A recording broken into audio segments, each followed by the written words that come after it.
किसान मोर्चा की general body की यहाँ पे मीटिंग हुई थी, क्योंकि उसको चलाने की अध्यक्षता की जिम्मेदारी मुझे दी गई थी। इसलिए आज प्रेस कॉन्फ्रेंस में मुख्य प्रस्तावों को और निर्णयों को रखने के लिए मैं आपके सामने पेश हूँ।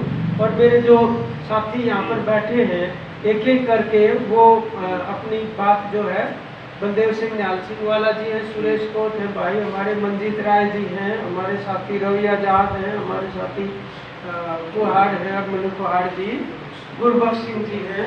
थोड़ा सा आगे चेयर नहीं आप साइड में पीछे।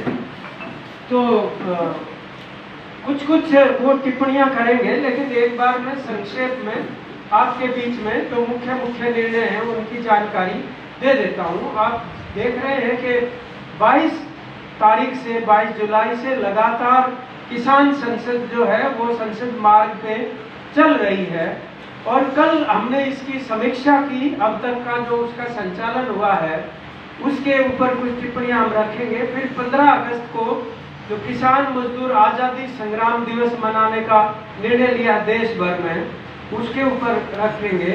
और 9 अगस्त को जो भारत छोड़ो 1942 का है, उसकी तर्ज पे आज के संदर्भ में किसान आंदोलन के दृष्टिगत और आज जो देश की सामाजिक और आर्थिक अर्थव्यवस्था है उसके मद्देनजर जो स्लोगन दिया गया है कि कारपोरेट खेती छोड़ो और मोदी गद्दी छोड़ो।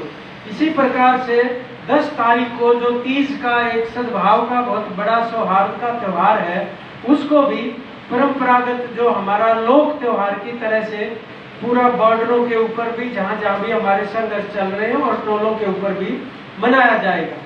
तो संसद के संबंध में आपके सामने हम ये रखना चाहते हैं कि जितने अनुशासित और शांतिप्रिय ढंग से ये संसद चली है किसानों की, वो अपने आप में एक ऐतिहासिक बात है। और संसद का जिस तरीके से छवि बना दी गई है, आज वहाँ कुछ भी बहस नहीं हो पा रही। जिस तरीके की जिद सत्ता पक्ष लगा के बैठा है, वो ना तो 3 कानूनों और एमएसपी को डिस्कस करने को तैयार है और ना ही वो पेगासस के सवाल पे।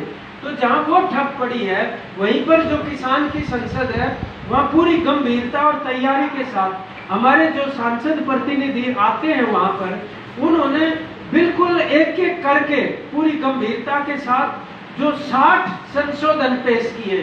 जो ये कहा जाता था कि उनके अंदर काला क्या है, कृषि मंत्री कह रहे थे बताएं, 60 संशोधन उन्होंने पेश किए।